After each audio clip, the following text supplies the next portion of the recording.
হরুয়াপাড়া গ্রামে তখন রাত 8টা। প্রতিদিনের মতো চারপাশে ডোরবেলের আওয়াজ বাজতেছিল। সবাই তাড়াতাড়ি নিজেদের ঘরের দরজা বন্ধ করে দিচ্ছিল। প্রত্যেকটা মানুষ থরথর করে কাঁপতে কাঁপতে দরজা বন্ধ করছিল। সবার চোখে মুখে এক অদ্ভুত উদ্বেগ দেখা যাচ্ছিল। তাদের মধ্যে একটি ছিল রবিনের বাড়ি। তার বাবা তাকে বলে, দেখ রবিন, আমি সব দরজা বন্ধ করে দিয়েছি, এখন তুই ভুল করেও দরজা খুলিস না, চুপচাপ ঘুমিয়ে পড়। তখন রবিন বলে, কিন্তু বাবা, আমার খুব জোরে হিসু পেয়েছে, আমি কি হিসু করে আসবো? তখন রবিনের বাবা বলে, আচ্ছা ঠিক আছে যা, কিন্তু ভুল করেও দরজা খুলবি না। তখন রবিন বলে, আচ্ছা ঠিক আছে বাবা, আমি দরজা খুলবো না। এই বলে রবিন হিসু করতে নিচে চলে যায়। হিসু করে সে দরজার দিকে তাকিয়ে গভীর চিন্তায় ডুবে যায়। রবিন মনে মনে বলে, শালা আজ আমি দেখেই ছাড়বো যে রাত 8টার পর দরজা খুললে কি হয়। তারপর আর কি, রবিন সোজা গিয়ে দরজা খুলে দেয়, কিন্তু সেখানে একটা বক্স ছাড়া আর কিছুই ছিল না। রবিন কিছু না ভেবে ঘর থেকে বাইরে বেরিয়ে সেই বক্সটাকে তুলে নেয় এবং ঘরের ভিতরে নিয়ে যায়। সে যেই বক্সটা খোলে, একটা প্রচন্ড জোরে হাওয়া ঝাপটা সোজা ঘরের মধ্যে ঢুকে পড়ে। তখনই হঠাৎ রবিনের মাথা ধর থেকে আলাদা হয়ে যায় এবং সে সেখানেই মারা যায়। সেই বাতাস উপরে উঠে যায় এবং রবিনের মতোই তার বাবা মায়েরও মাথা ধর থেকে আলাদা করে দেয়। পরের দিন সকালে এই খবরটি রাইস্টারের কাছে পৌঁছায়। সে পেশায় একজন পুলিশ ছিল। 3 জনের মৃত্যু শুধুমাত্র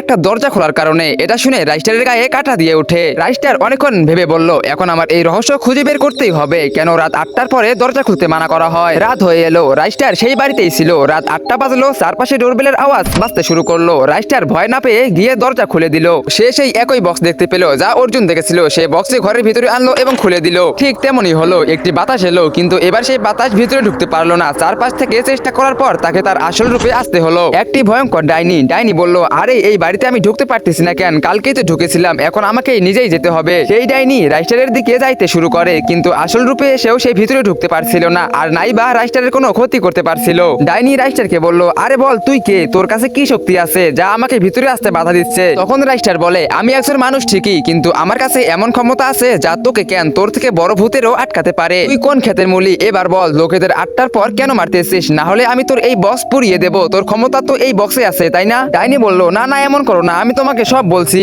আসলে আমার নাম কারিনা। একদিন আমি আর আমার বাচ্চা রাস্তা দিয়ে যাইতেছিলাম, তখনই আমার বাচ্চাটা রাস্তার উপরে থাকা একটা পুতুল দেখতে পায়। সে সেটার দিকে দৌড়ে যায়, কিন্তু ঠিক তখনই একটি অটো এসে তাকে ধাক্কা মেরে চলে যায়। আমার বাচ্চা ছটফট করছিল। সাহায্যের আশায় আমি সোজা সেই গ্রামে ঢুকলাম। লোকেদের বাড়ি গিয়ে দরজা ধাক্কালাম, কিন্তু কেউই দরজা খুললো না। কিছুক্ষণ পর একজন দরজা খুললো। আমি অসহায়ের মতো বললাম, প্লিজ আমার সাহায্য করুন, আমার বাচ্চা অ্যাক্সিডেন্ট হয়েছে। তারপর সেও দরজা বন্ধ করে দিল। তখন কোনো সাহায্য পাওয়া গেল না। তখন আমার বাচ্চাটা ধুকে ধুকে মারা গেল। বাচ্চার চলে যাওয়ার শোকে আমি অনুশোচনা করলাম এবং সেই ধাক্কায় আমি ব্রিজ থেকে ঝাঁপ দিয়ে আত্মহত্যা করলাম। এই কারণেই আমি লোকেদের মারি।